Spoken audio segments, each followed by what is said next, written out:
So, quite a while ago now, I made a video on the Indy animated series Helluva. And since then, we've gotten quite a bit more content. We've gotten Season 2 and the Season 1 finale, finally. So now I think it's finally time that I continue what I started and tell you what I think of Helluva Season 2, and if it's still good. By the way, I know it should go without saying, but I'm going to be spoiling everything. So anyway, before I actually cover Season 2, I probably should say what I thought of the Season 1 finale, which for quite a long time had been trapped in absolute legal hell due to issues with one of the voice actresses. But it was finally released 4 episodes into Season 2, which is very confusing. And the Season 1 finale is honestly kind of boring. It's a follow-up to the first part of the Season 1 finale, which I think was so good that whatever came after it was going to be overshadowed by it. And once you know, the plot is essentially Luna going to a party with Vortex and meeting his girlfriend, who turns out to be Beelzebub. And Beelzebub is kind of a boring design. Like, yeah, it's packed to the brim with detail, but this is a character who in the show is themed around bees, and in actual biblical lore is themed around bugs and flies. But she's a wolf? Like, it honestly feels weird for people to call her Queen Bee in the show when she doesn't look like a bee. She just has wings. And okay, I get it. They did it because Kesha voices this character and they wanted to pay homage to Viv's Die Young video. But it still looks bad. I don't really care why it looks bad, it still does in my opinion. It was nice to see Blitz and Luna's relationship get a bit more development, and it was pretty cool to see Kesha voice Beelzebub, but other than that, it was pretty boring. Okay, now let's actually get on to Season 2. The first episode of Season 2 is a flashback where we get to meet Stolas' father, Paimon, and learn that apparently Stolas and Stella were arranged. On his birthday, no less. Stolas is of course very upset by this, so Paimon, in an attempt to make him stop crying, brings him to the circus, where he gets to meet Blitz and Fizzaroli. Paimon, noticing Stolas' liking to Blitz, decides to buy him or rent him, I guess, for a playdate. And Blitz's dad also tells Blitz to steal whatever he can while he's in the palace. I find this episode weird. I don't get why they added a childhood crush element to this relationship. Like, I get that it explains why Stolas would cheat with a random imp, because the imp wasn't actually random, it was someone he knew, but even then, I feel like they're trying to make this deep relationship even more deep for no reason. And also, this episode just kind of feels like it's trying too hard to be cute, you know? Like, there's this really long scene of Blitz and Fizzaroli playing with horses, and it's kind of foreshadowing a little bit, but not really. And then while Stolas and Blitz are playing in the palace, there's this scene where they're under a chandelier acting like they're having the time of their lives when it's just a roof decoration. It just feels like these parts were added in for nothing more than just cute. But then it flashes forward to the night where Stolas and Blitz met again at a party as adults, and we get a recreation of a scene from the pilot. Sorry, I fucked your husband. Then we get another flash forward, now to present day, the night after Ozzy's, where Stolas kicks his wife out and divorces her. I see a lot of people complain that Stella isn't played to be sympathetic in any way, and she never was hinted to be sympathetic before. Every time we see her, she's just being rude.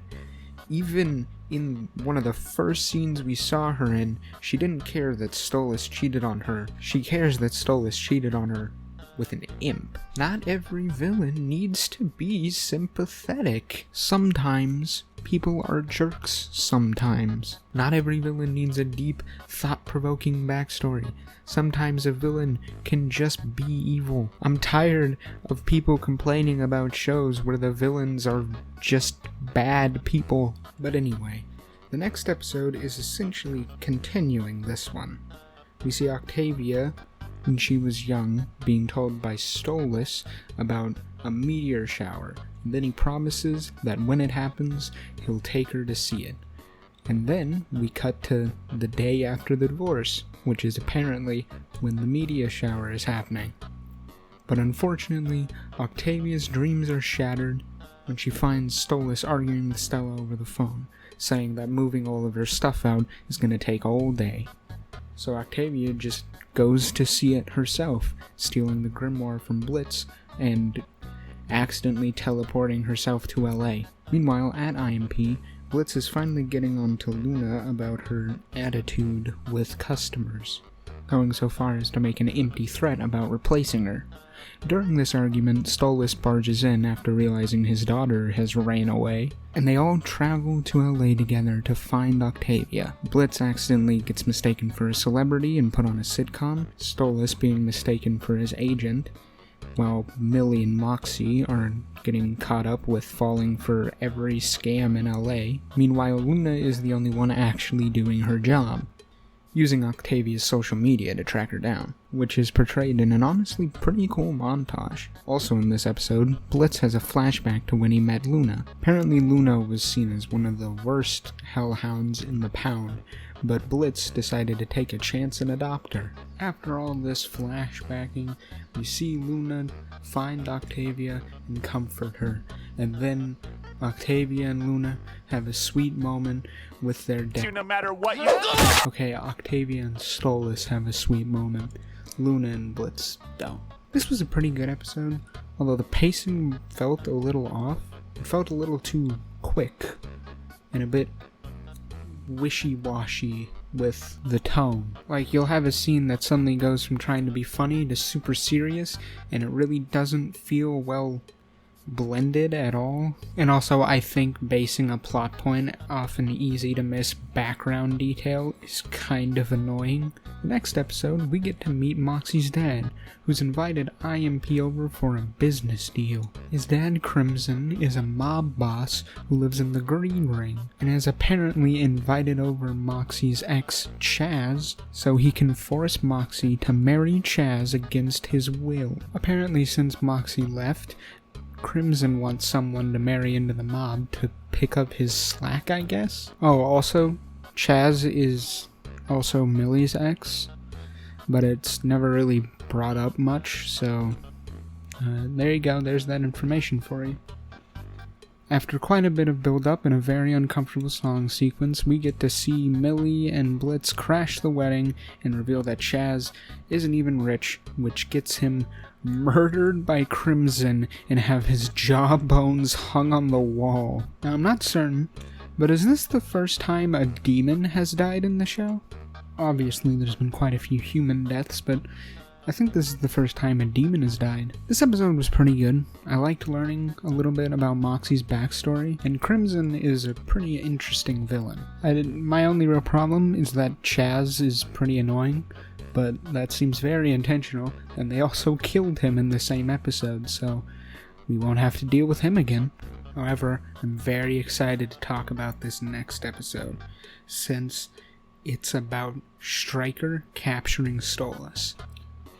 If you've seen my last Helluva Boss video, which you should definitely watch by the way after you finish this one, Stryker was my favorite character from the first season. He was menacing and powerful, able to take out 2 professional assassins.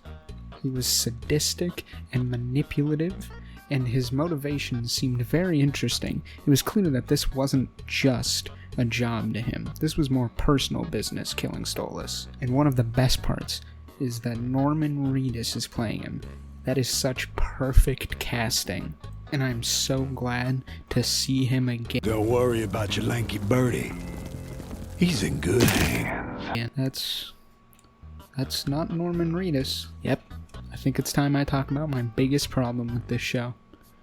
what they did to Stryker. Listen, I don't blame them for recasting Norman Reedus. He's probably a very busy guy, and he didn't have time to do the voice. That's understandable. But the problem is that Stryker feels like a completely different character. He's gone from the dark, mysterious, menacing villain we were introduced to him as, to a cartoonish, goofy villain who has 3 minions who sing a theme song while he rides his horse, and he also builds statues of himself. And all this just makes him a much more boring, uninteresting villain to me. He's too goofy. He's trying way too hard to be funny now. They've turned his narcissism up to 11, so now he's gone from a vain, sadistic, and cruel villain to a rootin' tootin' cowboy. It's just not the same character. It's a much more boring, flanderized version of the character. But anyway, Moxie and Millie eventually beat him, and they save Stolas, but he's very wounded, so he goes to a hospital, and Blitz gets to see, and he realizes that Stolas isn't invincible, and he in fact can be hurt. Overall, this episode was super meh. Stryker is now just an incredibly flanderized version of himself, and the subplot with Blitz seems a little bit forced. It seems kind of just like a way to throw him out of the plot so the fight with Stryker isn't more even. And unfortunately, the next episode isn't much better. The next episode is actually another killing a human episode. I had almost forgotten that was the plot of the show. A sinner comes into IMP explaining that they were at a summer camp when they were drowned by one of the camp counselors. The problem is, he doesn't know who. And since Blitz is too busy hunting down his sister Barbie Wire, he decides to let Moxie take the lead on this one, and Moxie refuses to kill the guy so he can feel smart. The best part of this episode is the drowned guy's design, because it introduces a character trait of Moxie that wasn't there before. This need to be the one who is always right. That's never really been a part of his character before, so his arc of overcoming and learning his lesson feels super forced. It's nice to have an episode that focuses on Millie for a change, but even though it's supposed to be focusing on her, it's not really about her. I know I'm very groundbreaking in my opinions, so let me be the first to tell you that Millie is an incredibly underdeveloped character. Her only 2 character traits are likes killing and likes Moxie. That is it. Let me just tell you that I was not very surprised when I learned that this show was originally just going to be about Moxie and Blitz until Millie was made. But anyway, after an argument, Moxie and Millie make up, and they go confront the camp counselor behind the murder, discovering that he's dealing drugs and is being given orders by Blitzo's sister. They end up killing the guy taking orders from Barbie Wire, and we discover that Barbie seems to blame Blitzo and hate him for an event in the past that we're gonna learn about in the very next episode. But once again, this episode is very meh. It gives Moxie a character trait that's never been a part of his character before, so the drama in it feels super forced, and even though it's supposed to be about Millie, it still just focuses on Moxie. But the ending was interesting, and I liked it. And the next episode, luckily for us, breaks this streak of meh. The next episode focuses on Fizz and Ozzy. Oh, again with the horn. Don't blame me. Blame how fucking fun they are. Oh, thank God they didn't replace them. So in this episode, we get to see more of Fizz and Ozzy's relationship. We learn that despite how wholesome it is, they're very insistent that they aren't in love.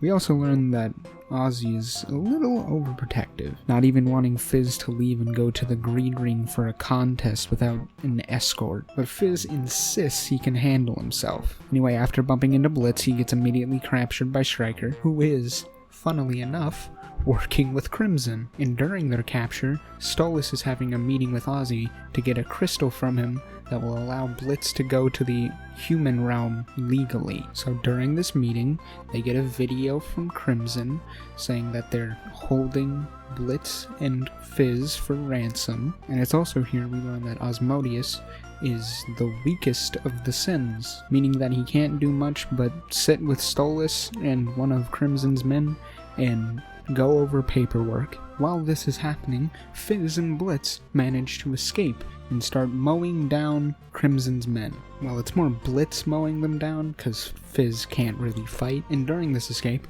we get to see their backstory. Apparently, Blitz caused a fire on accident that caused an explosion that killed Blitz's mom and blew off all of Fizz's limbs. And this feels a little rushed. Like, it was cool to see their backstory and everything, but it feels like we saw it a little too early and without much build up, so it kind of feels a little underwhelming to see, but it was still cool to see nonetheless. And after a confrontation with Stryker at the end, Blitz and Fizz sorta make up. And again here, I think you can see what I mean by it being rushed. These characters have only interacted once in the past, and now suddenly they're friends again, or at least they don't despise each other anymore. Fizz at least forgave him enough to encourage Osmodeus to give him a crystal so he can go to the human realm. But overall, I thought this episode was pretty good. But now comes the big question. Is Season 2 good? It's not as good as Season 1, but it's still good. The first season only had one episode I truly thought was bad, but this one has a few I'd really say aren't great. And I hope this season was just kind of a fluke, and that the rest are the same quality as Season 1, because I think it'll suck to keep just getting mostly meh episodes and only like 3 good ones.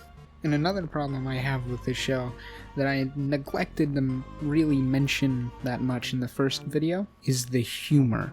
Now, I think the hate for the humor is a little overblown, but that doesn't mean I like it. Most of the humor either consists of sex or swearing. Now, don't get me wrong, that doesn't mean it can't have a good joke here and there. Hey, first off, Dad, I'm bisexual. Yeah, gay. Oh, for fuck's sake! And I'm not even saying that jokes like this can't be good, but usually in Helluva Boss, they aren't good. But beyond the humor, the writing is usually pretty good, even if they did end up ruining my favorite character. And obviously, it goes without saying, the animation is outstanding. It really shocks me that this is a web series on YouTube. And if you think this looks good, imagine how Hazbin Hotel is gonna look with a TV budget. Though I did notice a few weird things. One of the biggest being that in the second episode, there's this background character that's just reused from Spring Broken, but has Brendan Rager's name wrote on it instead of Verosica. That was weird, but other than that, it was all amazing. And characters like Beelzebub, while I'm not a fan of the design for a multitude of reasons, I think it's over detailed, over animated, and I think Bug would have been more suiting for what the character is. It's definitely impressive that this detailed of a character is in a web series. So overall, is Helluva Boss still good? Yeah, I'd say it's still good. I think Season 1 is definitely better. It's more well written, feels more well paced, all of that. Season 2 is still great, it's still pretty well written, and the animation in it is once again phenomenal, and I think the hate for it is once again really overblown. Seriously, some people treat this show like it murdered their whole family in front of their eyes. So yeah, Helluva Boss is still pretty good. I'm gonna leave this video here. If you liked it, go ahead and hit the like button. If you didn't like it, go ahead and hit the dislike button. If you want to see more, subscribe and turn on notifications. If you want to let me know what you think of Helluva Boss or my video, go ahead and leave a comment. And if you want more people to see this video, share it with your friends. I've been Emerald, and bye.